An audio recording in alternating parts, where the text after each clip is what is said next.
यकीन जानिए मेरा दिल दुख रहा है बतौर पाकिस्तानी।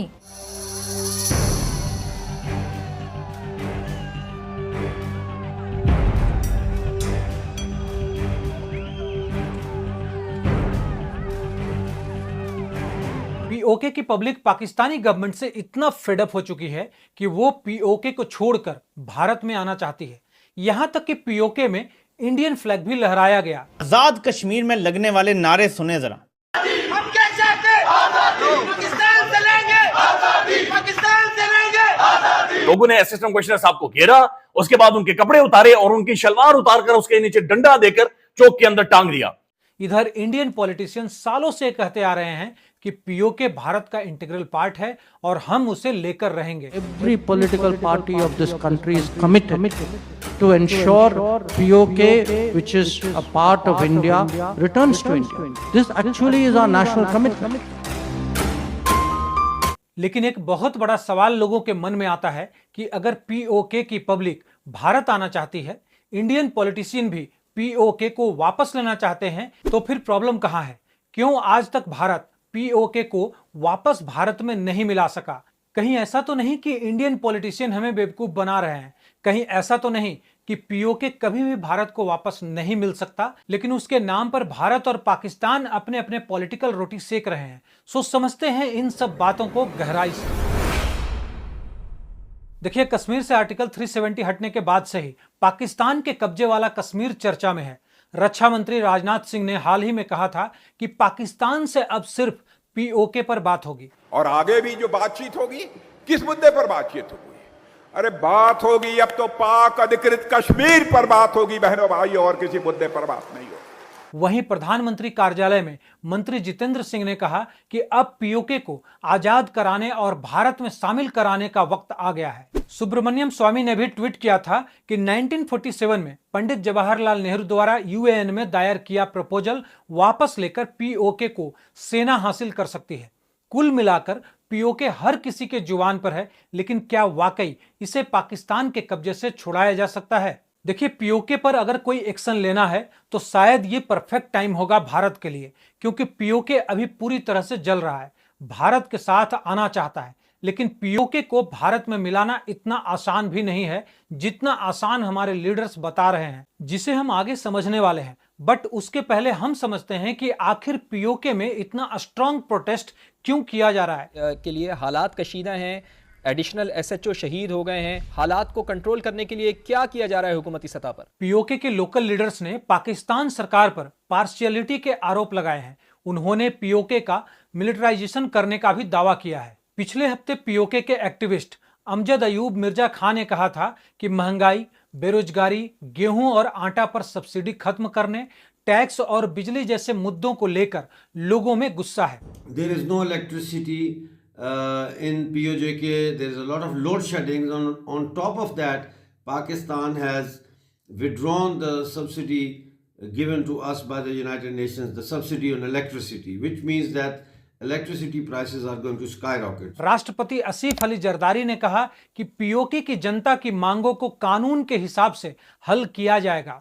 वहीं पाकिस्तान के वित्त मंत्री अब्दुल मजीद खान ने कहा कि एक्शन कमेटी की मांगों को मान लिया गया था और एक समझौता भी किया गया था। समझौते के तहत सरकार आटे पर सब्सिडी और बिजली टैरिफ की रेट 2022 के लेवल पर ले जाने को मान गई थी, लेकिन बाद में एक्शन कमेटी इस समझौते से पीछे हट गई।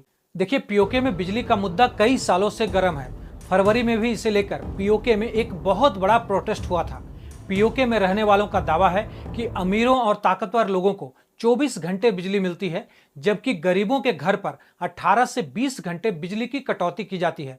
यहाँ के एक्टिविस्ट ये दावा करते हैं कि घंटों की कटौती के बावजूद बिजली का भारी बिल चुकाना पड़ता है। There is no electricity in POJK. There is a lot of load shedding.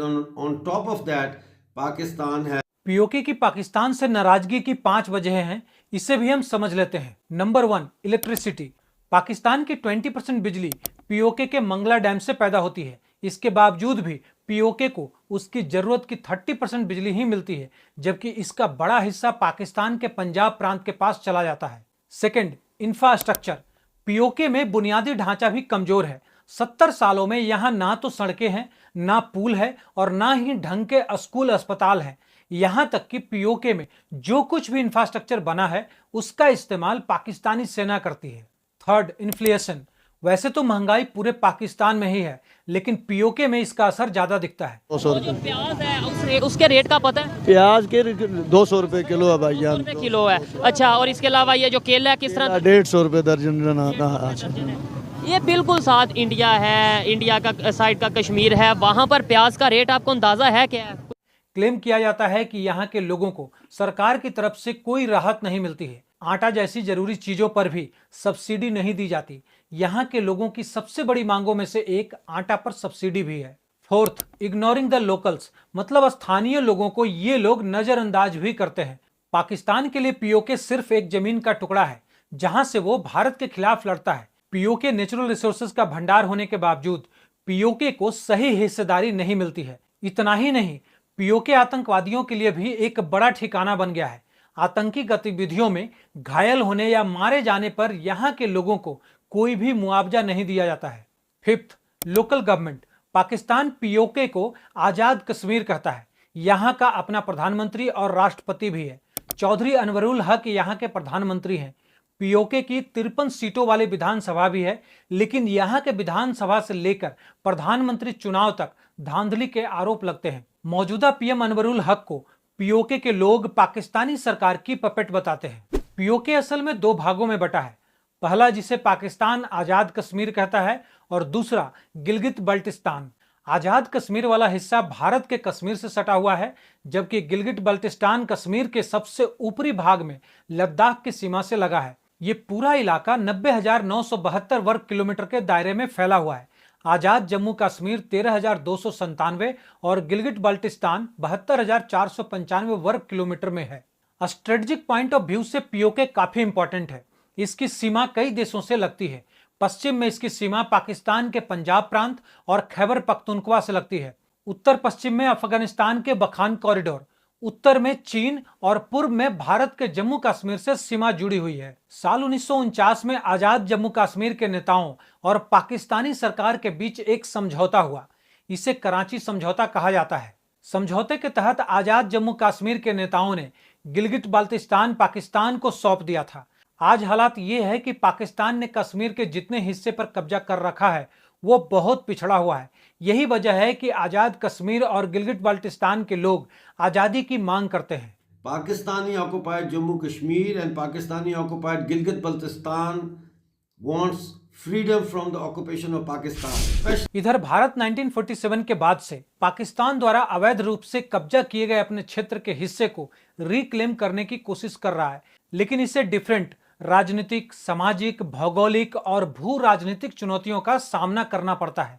इस क्षेत्र का पहाड़ी इलाका भारतीय सेना के लिए इस क्षेत्र तक पहुंचना मुश्किल बना देता है। इसके अलावा भारत की नो फर्स्ट अटैक की नीति है जो सेनाओं को अपनी तरफ से हमला करने से रोकती है। हालांकि हाल ही में सरकार के स्ट्रॉन्ग रिएक्शन और बालाकोट हवाई हमले और सर्जिकल स्ट्राइक जैसे पाकिस्तान के हमलों के खिलाफ कड़े पैमाने पर जवाबी कार्रवाई भारत के लिए इस क्षेत्र पर दावा करने के लिए दरवाजे और रास्ते खोल सकती है। देखिए, पीओके भारत के लिए काफी इंपॉर्टेंट है।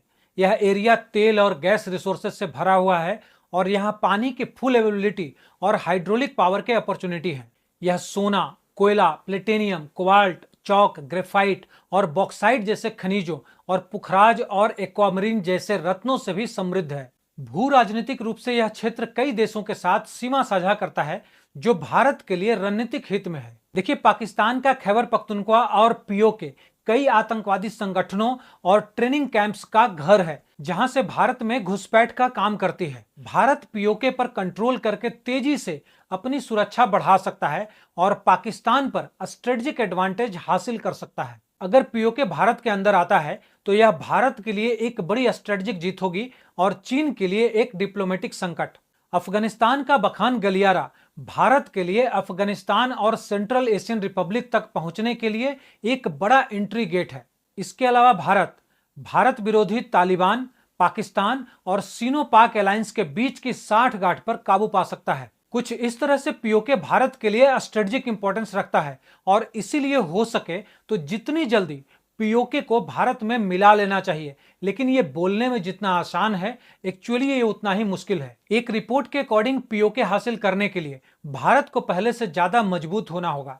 हमारे लीडर्स कहते हैं कि 1947 में हुए यूएन प्रपोजल को नहीं मानते और हम पीओके ले लेंगे, लेकिन अगर एक प्रपोजल वापस लेकर पीओके आसानी से हासिल किया जा सकता तो पाकिस्तान से तो इतने युद्ध हुए हैं, हम अब तक यह कर चुके होते। देखिए, यह मामला भारत और पाकिस्तान के बीच का है, इसमें यूएन का कोई लेना देना नहीं है।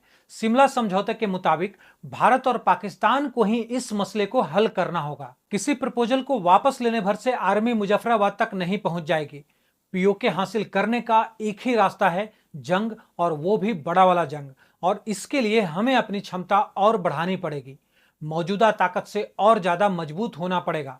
वैसे अभी भारत अपने इतिहास में सबसे मजबूत है, सरकार भी कैपेबल है और यह कड़े फैसले कर सकती है, लेकिन हमें रसिया और यूक्रेन वार से कुछ सीखते हुए स्ट्रॉन्ग स्ट्रेटेजिक एक्शन लेना चाहिए। देखिए, भारत के हिस्से पर पाकिस्तान और चीन ने फोर्सफुली कब्जा किया था, तो उसे सिर्फ फोर्सफुली ही वापस हासिल किया जा सकता है। जहां तक 1947 में फाइल्ड प्रपोजल को वापस लेकर पीओके हासिल करने की बात है, तो यह बिल्कुल भी प्रैक्टिकल नहीं है। यूएन से प्रस्ताव वापस लेना सिर्फ सिंबॉलिक है, इसका पीओके हासिल करने से कोई भी लेना देना नहीं है। पीओके भारत का इंटीग्रल पार्ट है, यह सही है। यह भी सही है कि पाकिस्तान ने भारत के हिस्से पर कब्जा किया हुआ है, लेकिन इसे वापस लाने का रास्ता यूएन से नहीं मिलेगा। अगर हम यूएन जाते भी हैं तो 1947 में फाइल्ड प्रपोजल में पीओके वापस हासिल करने पर रेफरेंडम की बात कही गई है। ऐसे में वह हमारे लिए सही नहीं है, और इसीलिए राजनाथ सिंह ने कहा था कि पीओके के लोग खुद भारत आना चाहेंगे, हमें फोर्सफुली वापस लेने की जरूरत नहीं है। अब दूसरा प्रॉब्लम पीओके को लेकर चाइना की तरफ से है। चाइना ने अरबों रुपए पीओके में इन्वेस्ट किया हुआ है। पीओके में चीनी गतिविधि भारत की संप्रभुता और जम्मू कश्मीर पर संयुक्त राष्ट्र के प्रस्तावों का घोर उल्लंघन है। संयुक्त राष्ट्र संघ के किसी भी प्रस्ताव में यह नहीं कहा गया है कि पीओके पाकिस्तान का हिस्सा है, फिर भी पाकिस्तान और चीन ने उस जमीन पर समझौते पर हस्ताक्षर किए हैं जो किसी भी पक्ष की नहीं है। चीन को पीओके में गहराई से शामिल करके पाकिस्तान केवल यह इंश्योर करने की कोशिश कर रहा है कि भारत द्वारा पीओके को वापस लेने की किसी भी पॉसिबल एक्शन में चीन भारत के अगेंस्ट खड़ा हो सके। कहने का मतलब यही है कि अगर भारत पीओके फोर्सफुली वापस लेने की कोशिश करेगा तो 100% इसकी पॉसिबिलिटीज है कि भारत को 2 फ्रंट पर युद्ध करना होगा। वैसे करंट गवर्नमेंट के पिछले 9 सालों के एक्शन को देखते हुए पीओके वापस लेना पॉसिबल दिखता है। आपको क्या लगता है, कमेंट में जरूर लिखें।